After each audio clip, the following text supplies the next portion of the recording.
I'm Major General Morgan, and I clawed my way from a studio over a pizza shop to a two-star command. For years, I covered bills, bridged crises, and kept showing up for family that didn't show up for me. But when my father tried to belittle me at my brother's wedding, I made a choice that changed everything.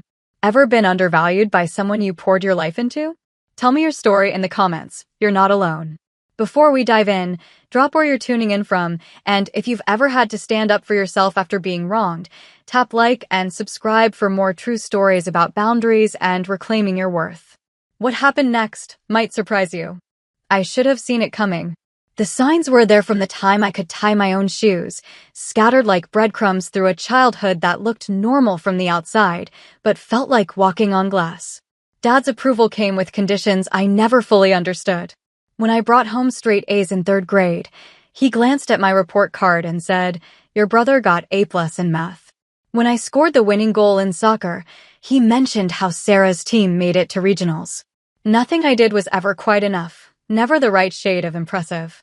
The favoritism wasn't dramatic, no Cinderella story here. It was subtler, woven into the fabric of daily life. My siblings got new bikes. I got my brother's hand-me-down. They got driving lessons at 16. I had to figure it out myself. When college brochures arrived, Dad sat down with my sister to discuss her options.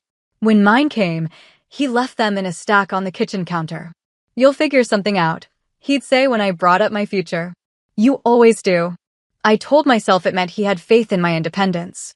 Now I know it meant he'd already written me off. The mocking started small. When I joined debate team, he called it arguing for sport. When I volunteered at the animal shelter, he said I was playing with puppies instead of getting a real job. Every interest, every achievement, every small step toward becoming my own person got filtered through his lens of dismissal. My mother would shoot him warning looks across the dinner table, but she never said anything directly. The unspoken rule in our house was that Dad's opinion mattered most, and challenging it created ripples none of us wanted to navigate. I remember the exact moment I realized his respect was transactional. I was 15, working my first real job bagging groceries after school. I came home exhausted and proud, waving my first paycheck like a flag of independence. Dad barely looked up from his newspaper. "About time you started pulling your weight around here," he said. "Your sister's been babysitting since she was 13.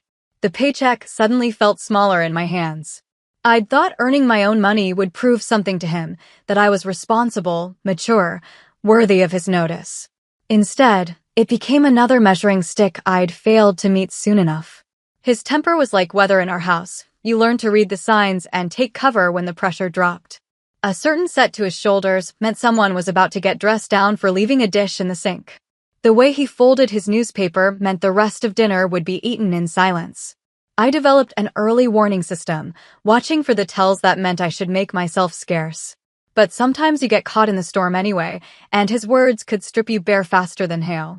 "You're too sensitive," he'd say when I'd flinch at his criticism. "The world's going to eat you alive if you don't toughen up." But toughening up in his eyes meant becoming smaller, quieter, less trouble.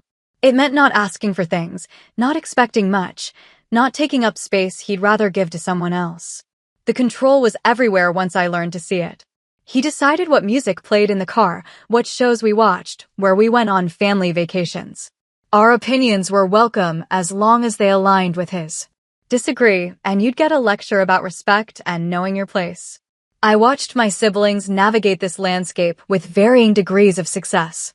My brother learned to mirror Dad's interests, sports, cars, politics delivered with the same edge. My sister perfected the art of agreeable silence, nodding along and keeping her real thoughts to herself. I tried both approaches, but neither fit right. When I attempted to engage with his interests, he'd quiz me like I was faking it. When I stayed quiet, he'd accuse me of sulking or being ungrateful. "What's wrong with you?" became his favorite question for me. It suggested there was something fundamentally broken that needed fixing, something that made me different from the rest of the family in ways that disappointed him. The worst part wasn't the criticism. It was the growing certainty that nothing I did would ever change his mind about me. I could see it in the way he looked at me, like I was a problem he couldn't solve, a project that hadn't turned out the way he'd hoped.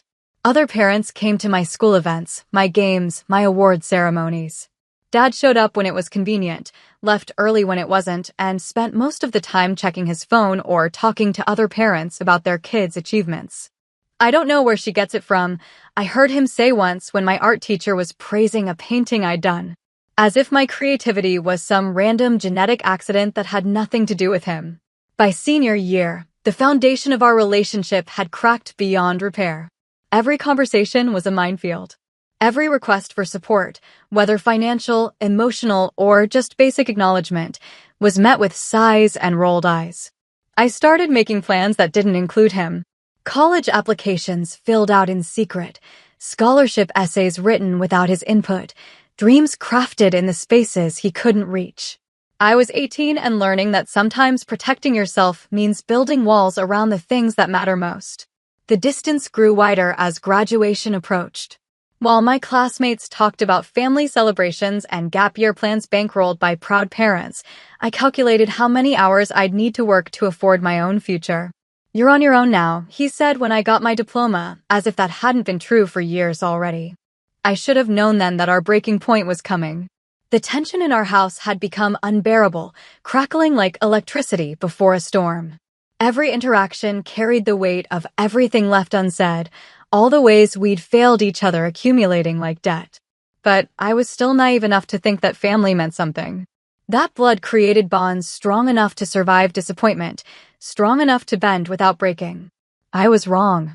The fight that ended everything started over something small. It always does. I'd applied for a summer program without asking his permission first, something that would have seemed natural for any other 18-year-old, but felt like rebellion in our house.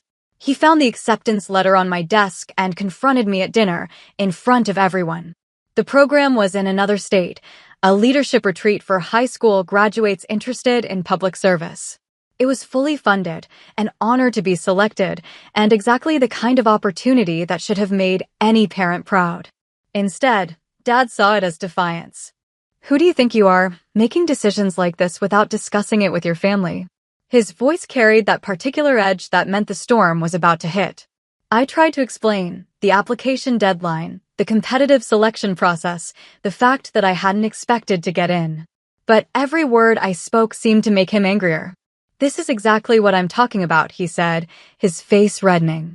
"You think you're better than the rest of us. You think you can just do whatever you want without consequences." The unfairness of it hit me like a slap. Here was an opportunity that could change my life, and he was treating it like a personal insult. My siblings sat frozen in their chairs, watching the familiar dance of his anger and my stubborn refusal to back down. "I'm trying to build a future," I said, my voice steadier than I felt. "Isn't that what you always told me to do? Don't get smart with me." He stood up from the table, towering over me. "You want to make adult decisions? Then you can live with adult consequences." The words that came next would echo in my head for years.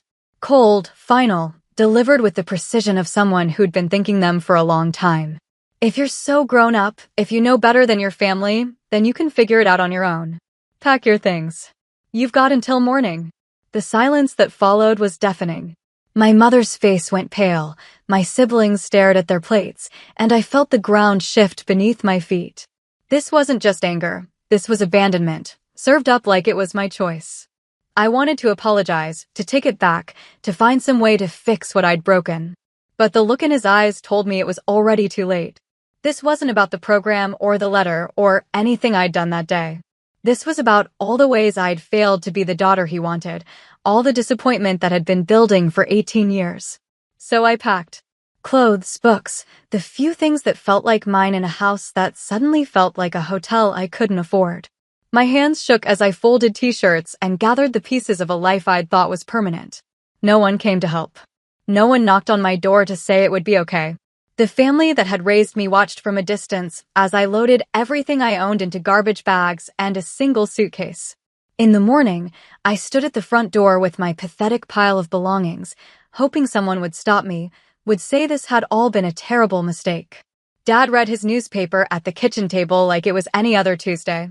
My mother washed dishes with unusual intensity. My siblings had already left for school. The door closed behind me with a soft click that sounded like the end of everything I'd ever known. I was 18 years old, homeless, and utterly alone. But as I stood on that front porch, Breathing the morning air that suddenly tasted different, I made myself a promise. I would not let this define me. I would not let his rejection become my truth. I had no idea then that it would take 18 years to prove it. Before everything fell apart, there were good years. I know that sounds strange given what came after, but memory doesn't follow the neat lines of a story. Even in families that break, there are moments of grace that complicate the narrative. I was 7 when Dad taught me to ride a bike.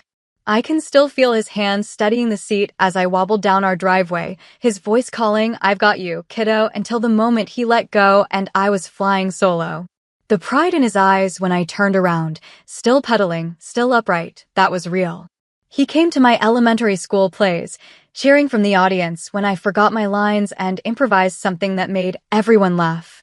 He helped me with math homework at the kitchen table, patient with my struggles with long division in a way that felt like love.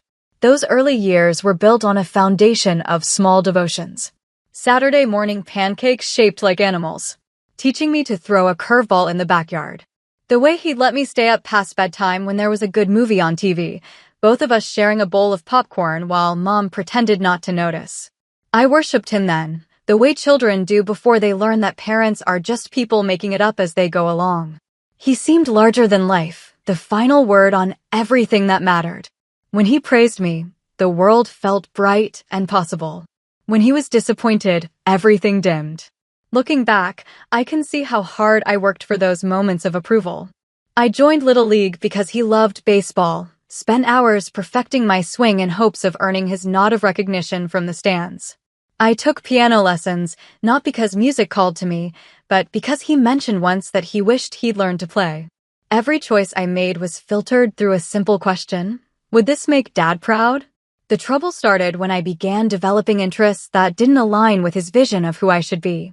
He wanted athletes. I gravitated toward art. He valued practical skills.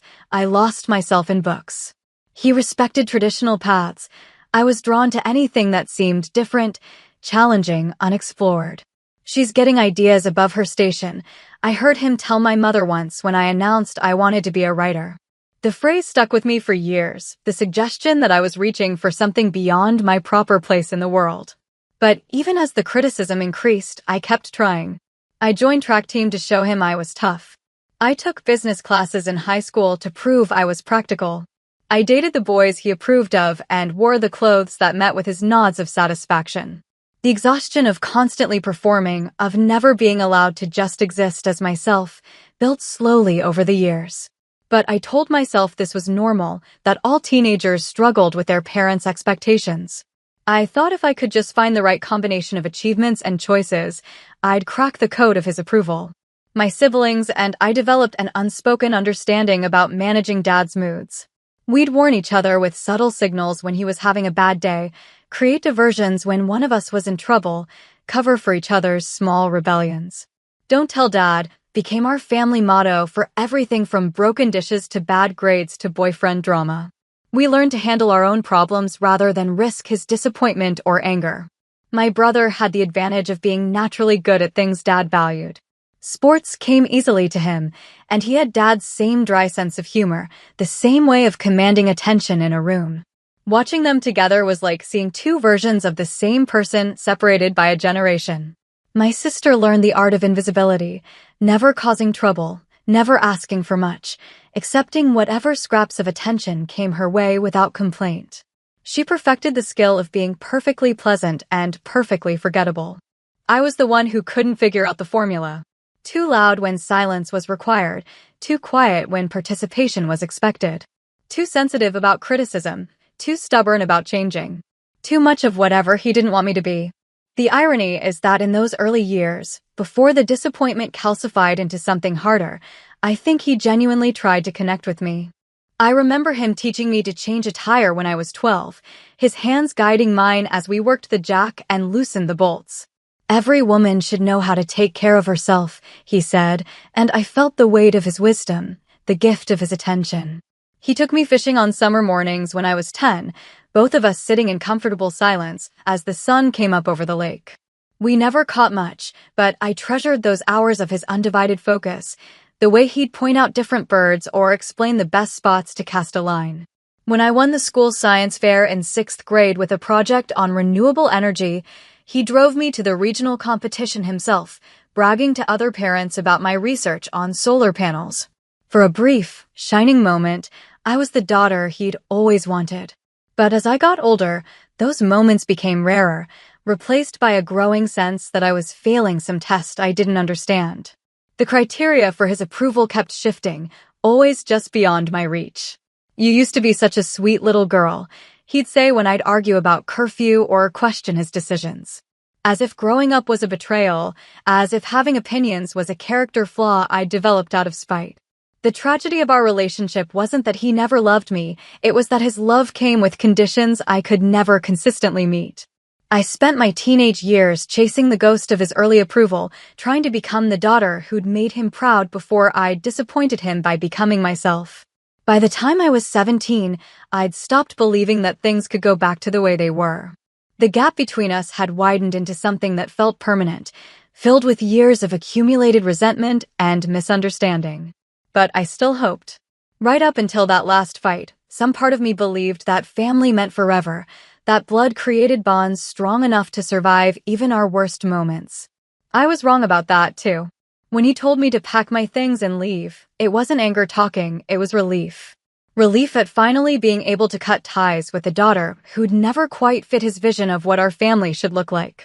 The girl who'd once begged for his attention was about to learn what life looked like without it. The first month was the hardest. I crashed on friends' couches, slept in my car when those arrangements fell through, and learned that charity has limits even among people who care about you. Nobody wants to be responsible for someone else's family drama for long.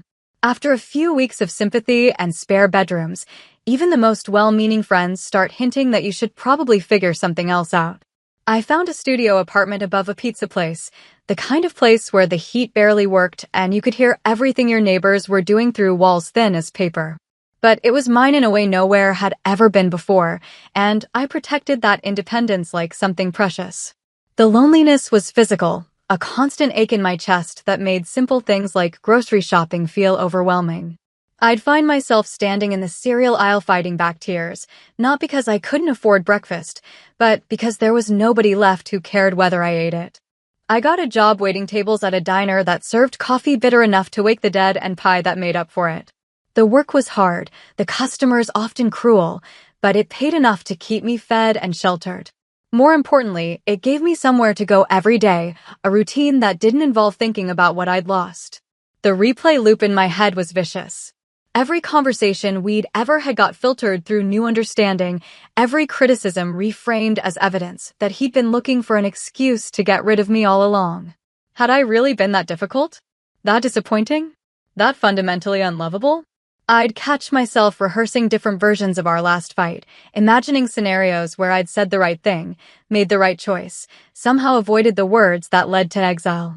But every imaginary conversation ended the same way, with the recognition that our problems went deeper than any single argument could fix. My 18th birthday passed unmarked. No cards, no calls, no acknowledgement that I'd reached what was supposed to be an important milestone. I bought myself a cupcake from the grocery store bakery and ate it alone in my apartment, trying to convince myself this was freedom instead of abandonment. The hardest part wasn't the practical stuff, learning to budget, figuring out insurance, navigating the adult world without a safety net. It was the emotional arithmetic of trying to figure out my own worth without the familiar reference points of family approval or disapproval. Who was I when nobody was watching? What did I actually want when there was no one left to please or rebel against? The questions felt enormous and terrifying and absolutely necessary. I started making choices based purely on what felt right to me, not what would earn anyone else's approval. I cut my hair short because I liked how it looked, not because it was fashionable or practical. I painted my apartment walls bright yellow because it made me happy, not because it increased resale value or matched any design scheme. Small rebellions, maybe, but they felt revolutionary to someone who'd spent 18 years trying to be the right kind of daughter. The silence from my family was absolute. No check-in calls, no birthday cards, no invitations to holidays or celebrations. I'd been erased so completely it was like I'd never existed at all. I told myself this was what I wanted: freedom from their judgment, space to become whoever I was meant to be. But late at night in that studio apartment, listening to the pizza place's exhaust fan rattle against the building, I missed them with an intensity that surprised me. Not the criticism, or the conditional love, or the walking on eggshells tension that had defined our final years. I missed the good moments, the shared jokes, the sense of belonging somewhere even when that somewhere wasn't perfect. I missed having people who knew my history, who remembered the shy kid who'd hidden behind her mother's legs at parties, or the teenager who'd cried for 3 days when our dog died. I missed being part of something larger than myself, even if that something had ultimately rejected me. But grief, I was learning, doesn't kill you. It changes you, reshapes you into someone capable of carrying loss without being crushed by it. I was becoming stronger in ways I'd never needed to be before. The moment when everything shifted came about 6 months after I'd been thrown out. I was walking home from work, tired and probably feeling sorry for myself, when I passed a military recruiting station. The posters in the window showed young people in uniform, standing tall, looking like they belonged to something important. I stopped walking and studied those faces. They looked proud, purposeful, part of something bigger than their individual struggles. For the first time in months, I felt something other than sadness or anger or confusion. I felt possibility. The recruiter was patient with my questions, understanding when I explained that I didn't have family support, that I was completely on my own. She talked about education benefits, job training, the chance to serve something greater than myself. The military becomes your family, she said, and something in my chest loosened at those words.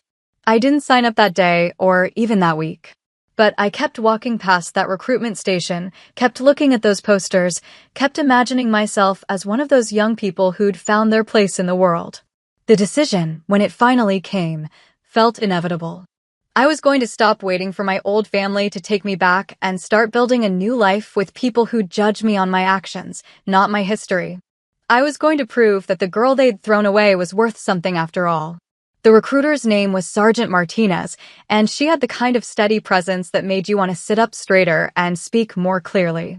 When I finally walked into that office with serious questions instead of idle curiosity, she treated me like an adult making an adult decision.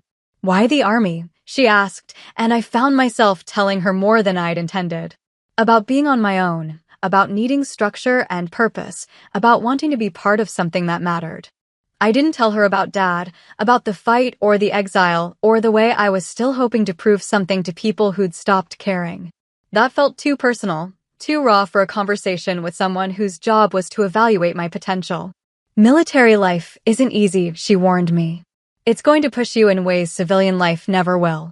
You'll be tested physically, mentally, emotionally. Not everyone makes it through. The challenge in her words didn't scare me, it energized me. I'd been drifting for months, working dead-end jobs and living day to day with no larger goal than survival. The idea of being pushed, tested, forced to discover what I was actually capable of, felt like salvation. I scored well on the aptitude tests, high enough to qualify for programs that would set me up for a real career instead of just military service. The possibilities spread out before me like a map of places I'd never imagined I could go. Basic training was scheduled to start in 3 months, which gave me time to get my affairs in order, a laughably simple process when your entire life fits in a studio apartment and your possessions can be packed in a few hours. I gave notice at the diner, sold what little furniture I'd accumulated, and prepared to disappear into a new identity as completely as I'd been erased from my old one. The night before I left for basic, I did something I hadn't planned to do. I drove past my childhood home, parking across the street like some kind of stalker, looking at the windows where my family was probably having dinner without me. The house looked smaller than I remembered, more ordinary. The mythical power it had held over me for 18 years seemed diminished now that I was looking at it from the outside, no longer seeking entry. I didn't see anyone, didn't even know if they were home. But sitting there in my beat-up Honda, I felt something shift inside me. This place, these people, they were my past, not my future.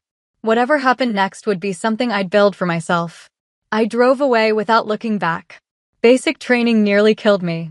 Not literally, though there were days when the physical demands made death seem like a reasonable alternative to another mile of running with a full pack, but it stripped away every assumption I'd ever had about my own limitations. The drill sergeants specialized in finding your weakest points and hammering them until they became strengths or you broke completely. They yelled at us, pushed us, demanded excellence in everything from making beds to field exercises to academic performance.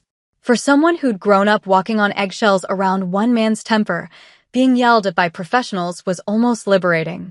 This wasn't personal anger or disappointment. This was training, designed to build us into something stronger than we'd been when we arrived. I discovered I was faster than I thought, smarter than I'd been given credit for, tougher than anyone, including myself, had believed possible. The girl who'd been too sensitive, too stubborn, too much trouble for her own family turned out to be exactly what the Army needed. My squad became the family I'd been promised, bonded by shared misery and mutual dependence.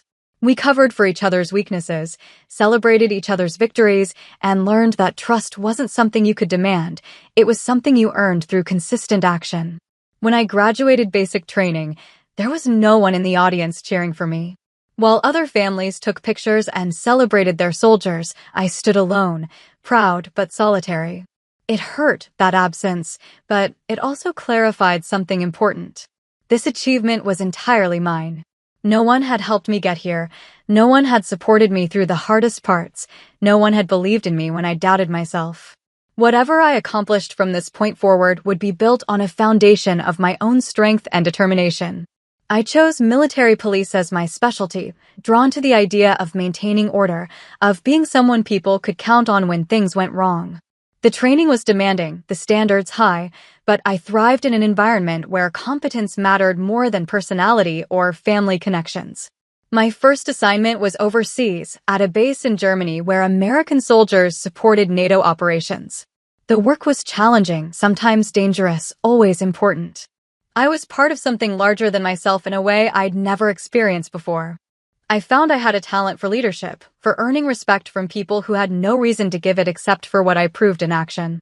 The soldiers under my command didn't care about my family history or the circumstances that had led me to the military. They cared about whether I could do the job, whether I had their backs, whether I deserved the rank I wore. Letters from home never came because there was no home to receive them from.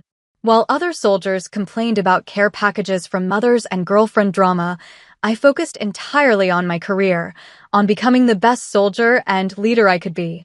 The promotions came steadily.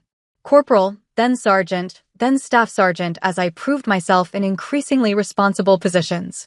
Each new rank was earned through performance evaluations, peer reviews, and demonstrated competence under pressure.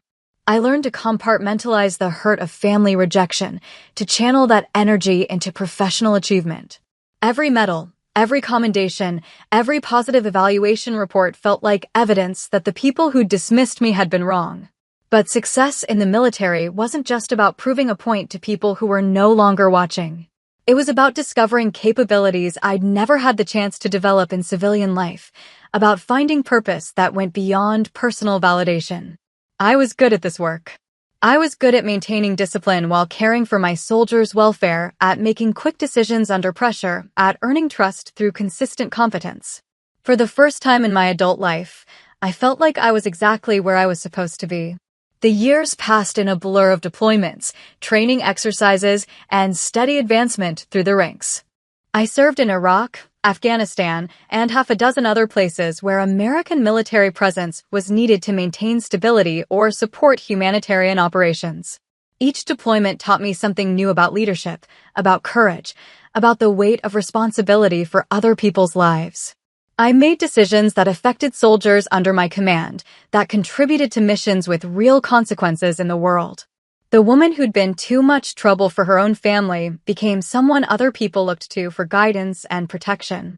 It was a transformation I could never have imagined during those early days of exile and uncertainty. By the time I'd been in the Army for 10 years, I was a major with multiple combat deployments and a reputation for getting difficult jobs done.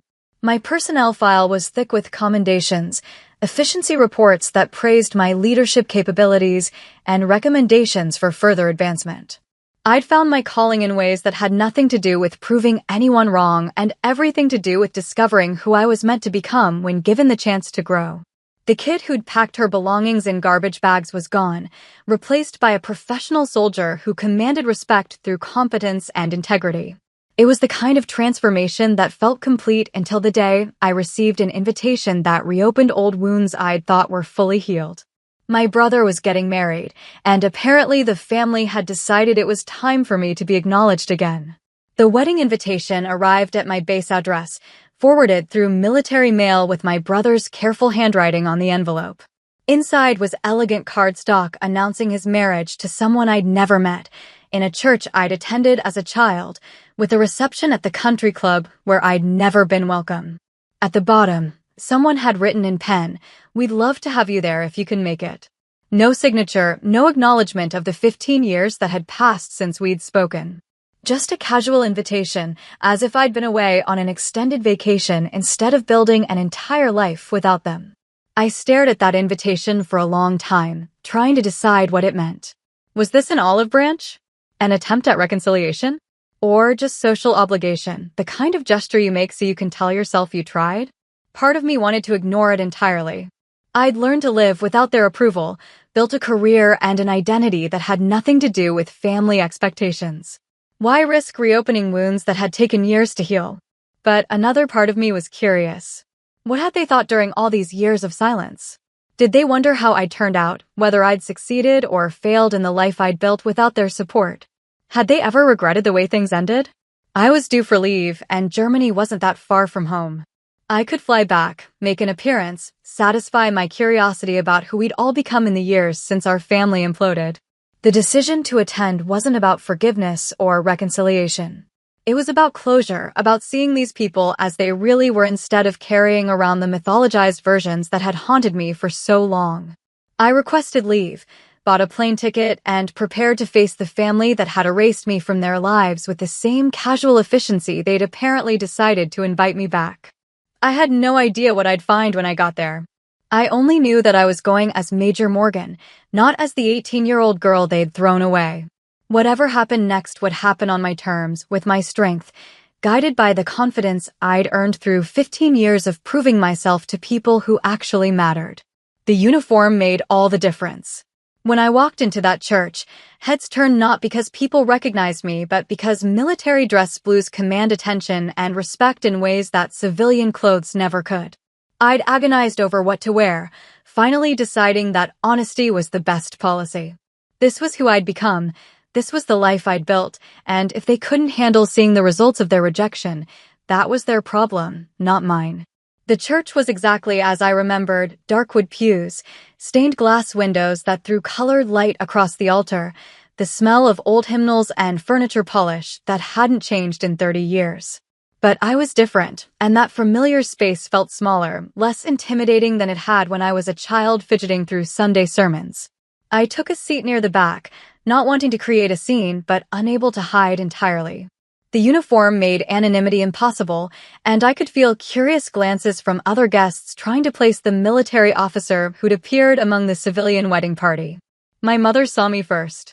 I watched her face cycle through confusion, recognition, and something that might have been relief or regret, I couldn't tell which.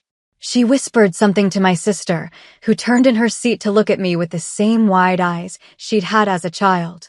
Neither of them approached me before the ceremony started, which was fine. I hadn't come here for tearful reunions or family reconciliation. I'd come to witness this moment and perhaps understand who we'd all become in the years since our fracture. My brother looked happy at the altar, more confident than I remembered him being as a teenager. His bride was beautiful in the way all brides are beautiful, glowing with the certainty that this day would be perfect because it had to be. The ceremony proceeded with traditional vows and predictable readings about love and commitment and building a life together. I listened to the familiar words and tried not to think about the irony of celebrating family bonds in front of someone who'd been expelled from this particular family for the crime of wanting different things. When they kissed and turned to face the congregation as husband and wife, my brother's eyes found mine in the crowd. For a moment, his smile faltered, and I saw surprise and something else. Guilt, maybe, or embarrassment. Then someone started applauding and the moment passed. The receiving line was awkward. I hung back, letting other guests congratulate the happy couple first, trying to decide whether to approach them at all. But there's only so long you can hide in a small church, and eventually I found myself face to face with my brother and his new wife. "You came," he said, and his voice carried notes I couldn't decipher. Surprise, certainly, but also something that might have been genuine pleasure. "Congratulations," I replied, keeping my tone neutral and professional. "You look happy." His wife smiled with the kind of gracious warmth that suggested she'd been briefed on our family situation, but was determined to rise above it. "Thank you for being here," she said. "It means a lot to have family present." Family. The word sat strangely between us, loaded with history and absence and questions nobody wanted to ask in a receiving line. We chatted briefly about safe topics, the ceremony, the church, how beautiful everything looked. I complimented her dress, he asked vaguely about my work, and we all pretended this was a normal interaction between people who'd maintained regular contact over the years. Then I moved on, letting other guests have their turn, and made my way to the reception with the uncomfortable awareness that the hardest part of this day was still ahead of me. The country club reception was elegant in the way that money can buy: white linens, elaborate floral arrangements, a band that played the kind of music designed to offend no one and please everyone. I found my assigned seat at a table with extended family members who clearly had no idea who I was or why I'd been included.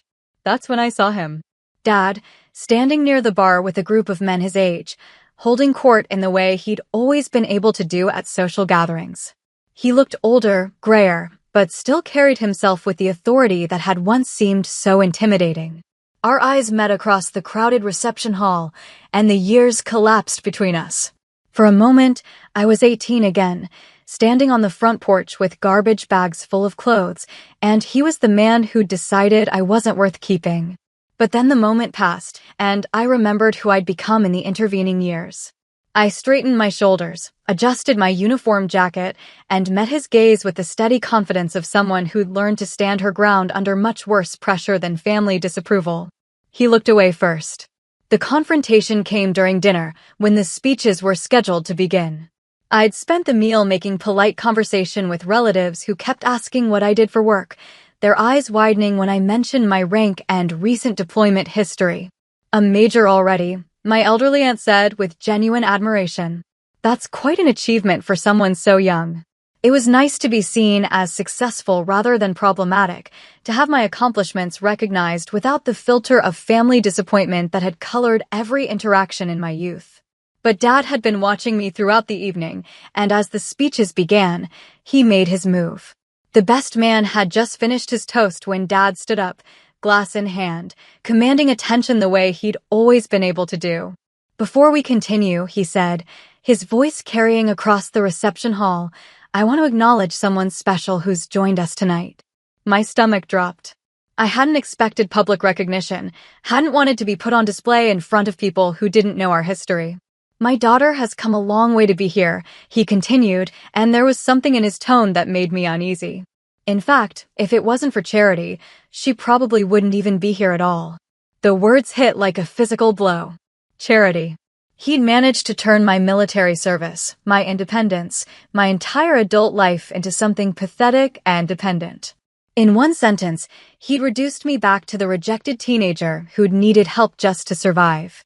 The room went quiet, confused murmurs rippling through the crowd as people tried to understand what they'd just heard. My brother's face went pale, his new wife looked stricken, and I felt 15 years of carefully built confidence crumble under the weight of public humiliation. But then something unexpected happened.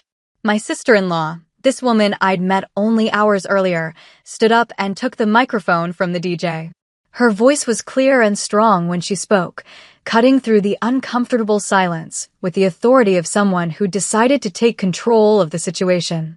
"Ladies and gentlemen," she said, "I'd like you to please rise for Major General Morgan." The correction was small but devastating. Not Major Morgan, as I'd introduced myself, but Major General, a rank I hadn't mentioned, hadn't wanted to make a big deal about, but one that commanded instant respect from anyone who understood military hierarchy. Dad's face went white as the implications sank in. Major General wasn't just a respectable rank, it was the kind of position that required Senate confirmation, the kind of achievement that put you in rooms with the most senior military leaders in the country. The guests rose uncertainly, many of them clearly unsure what was happening, but willing to follow the bride's lead. I remained seated, overwhelmed by the gesture and the sudden shift in the room's energy. My sister-in-law wasn't finished. Major General Morgan has served our country with distinction for over 15 years, including multiple combat deployments in Iraq and Afghanistan. She's one of the youngest women ever to achieve her rank, and we're honored to have her here tonight to celebrate this special day.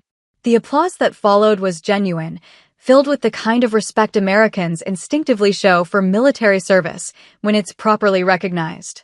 People were looking at me with new eyes, seeing not the family reject Dad had painted me as but an accomplished officer who dedicated her life to serving something larger than herself. Dad remained standing, his glass still raised, but the power had shifted completely. He'd intended to diminish me in front of these people, to remind everyone that I was somehow lesser, dependent on others' goodwill for my presence at this family gathering.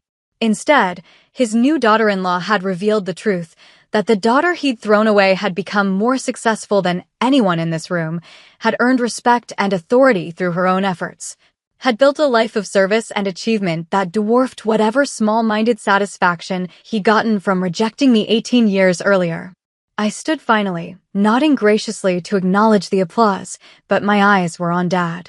He was trapped in his own gesture, forced to maintain his toast position while everyone in the room understood exactly how badly he'd misjudged the situation. "Thank you," I said simply when the applause died down. "It's an honor to be here to celebrate my brother's marriage." I sat back down as conversations resumed around the room, but the dynamic had changed permanently.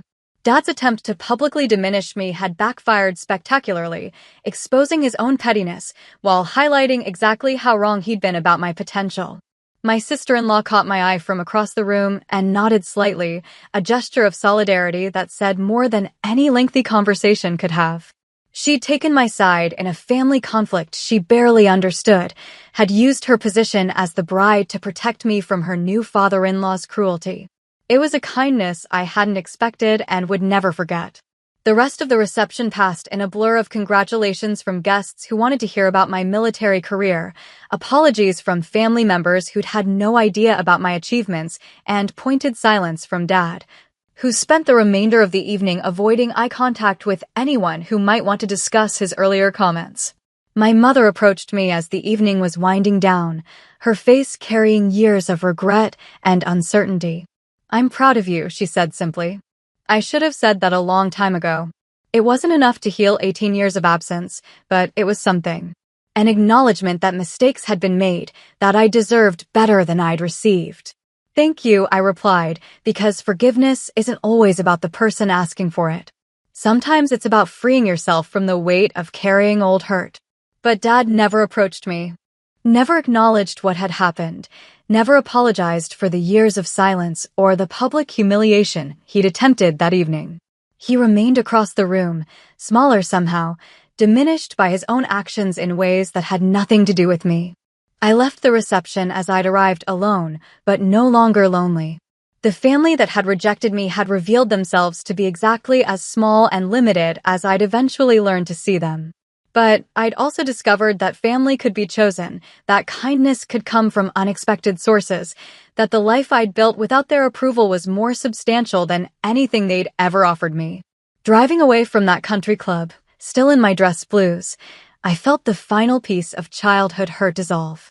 I'd spent years proving myself to people who weren't worthy of the effort, carrying their rejection like a wound that wouldn't heal. But wounds, properly treated, become scars. And scars are just evidence that you survived something that tried to break you. I'd survived their rejection, built a life of service and achievement that had nothing to do with their limited vision of who I should have been. Their approval had ceased to matter long before that wedding, but seeing Dad's reaction when confronted with the reality of what I'd accomplished had provided a clarity I hadn't known I needed.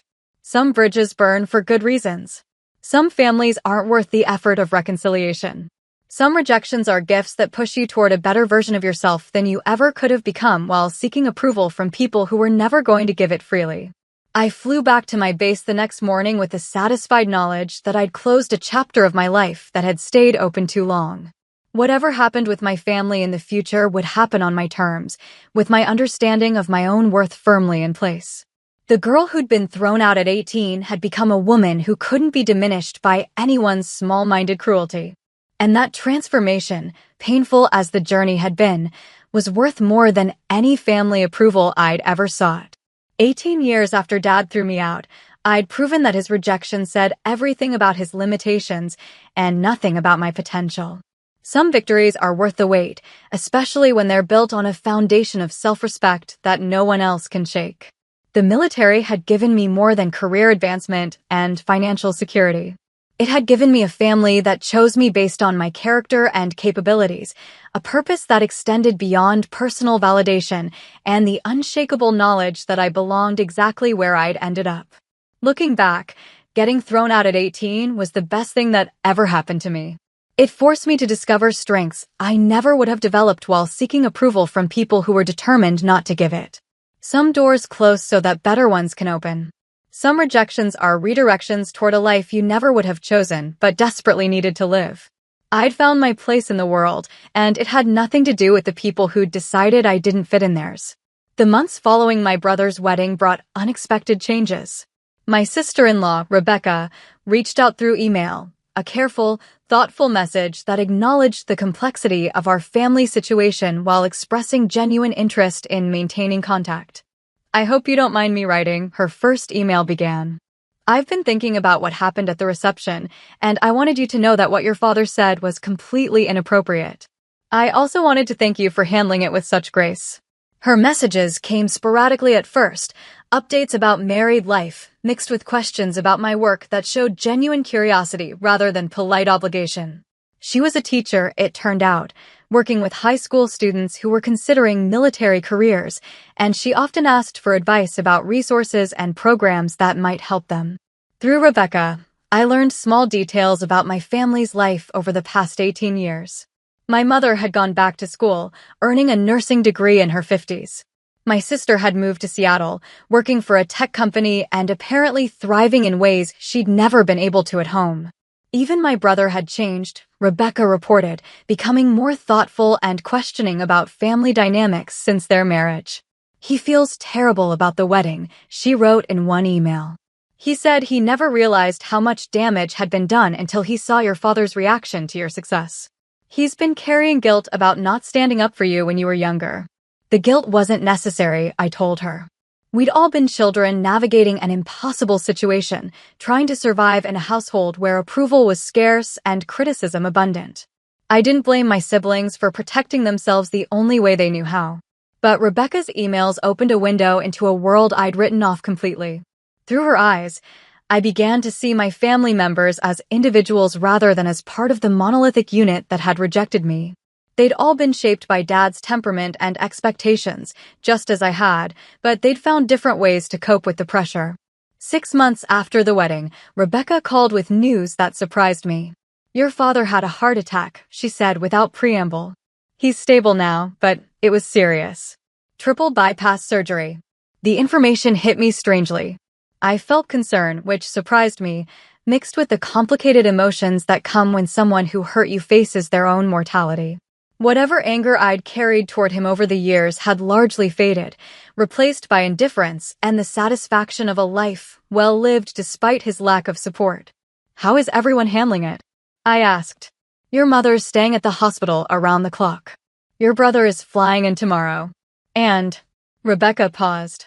"He's been asking about you." The idea of Dad asking about me after 18 years of silence felt surreal. What could he possibly want to know? Whether I'd forgiven him. Whether I'd visit him in the hospital. Whether the daughter he'd thrown away would show up for his potential deathbed. "I'm not sure what you want me to do with that information," I said honestly. "Nothing," Rebecca replied quickly. "I just thought you should know. Whatever you decide is entirely up to you." I didn't visit him in the hospital.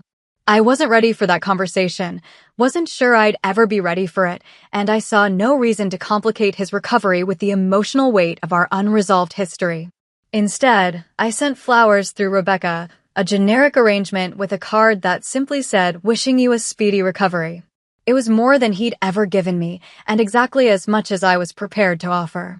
Dad survived the surgery and the long recovery that followed.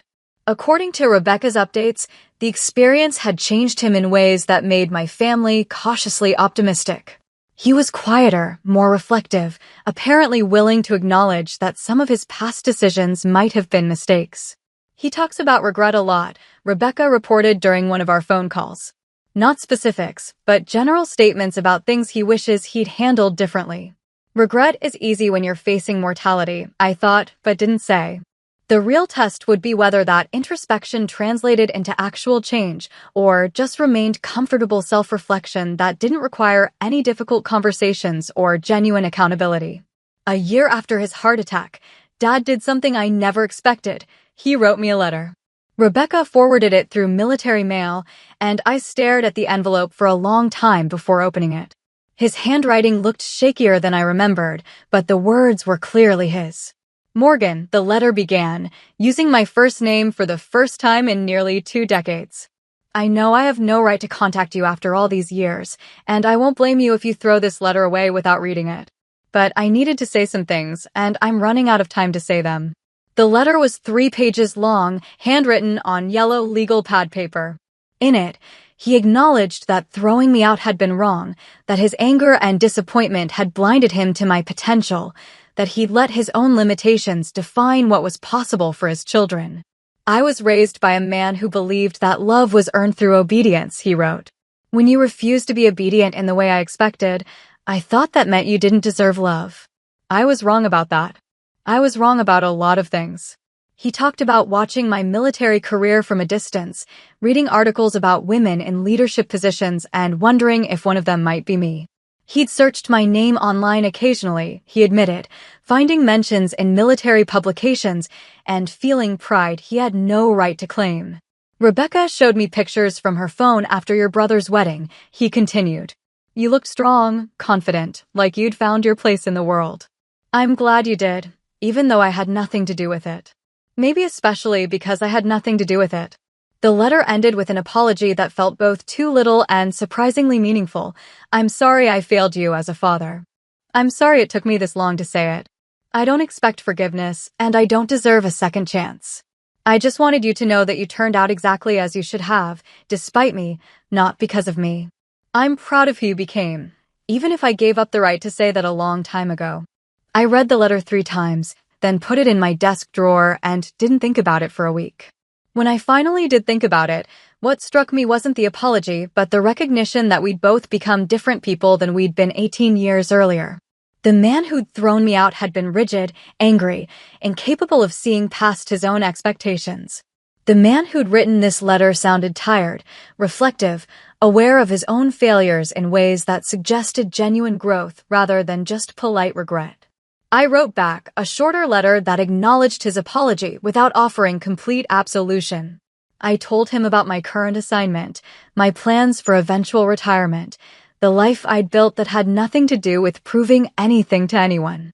I wished him well and left the door open for further communication without promising anything specific. I'm glad you found peace with your choices, I wrote at the end. I found mine too. We exchanged a few more letters over the following months, careful conversations about safe topics that avoided the deeper wounds while establishing a basic civility neither of us had expected. It wasn't reconciliation, exactly, but it was something, an acknowledgement that people can change, that time can soften edges that once seemed impossibly sharp. When I was promoted to Lieutenant General 2 years later, Rebecca sent him a newspaper clipping about the ceremony. He wrote to congratulate me, a brief note that expressed pride without claiming any credit for my achievements. It felt appropriate, honest in a way our relationship had never been before. The family that had rejected me would never be the family I'd wanted as a child. Too much time had passed, too many words had been spoken, too many silences had stretched between us. But they could become something else. Distant relatives who respected what I'd accomplished, people I could interact with during major life events without the old wounds reopening every time we spoke. It wasn't the ending I'd dreamed of as an 18-year-old packing her belongings into garbage bags. But it was better than the perpetual anger and hurt I'd carried for so many years. Sometimes the best resolution isn't getting what you originally wanted. It's discovering that you no longer need it to feel complete. And that's how 18 years of silence ended, not with his apology, but with my own strength being recognized in front of everyone. Sometimes the best justice is simply living the life they swore you never could. Have you ever had to prove someone wrong who doubted you?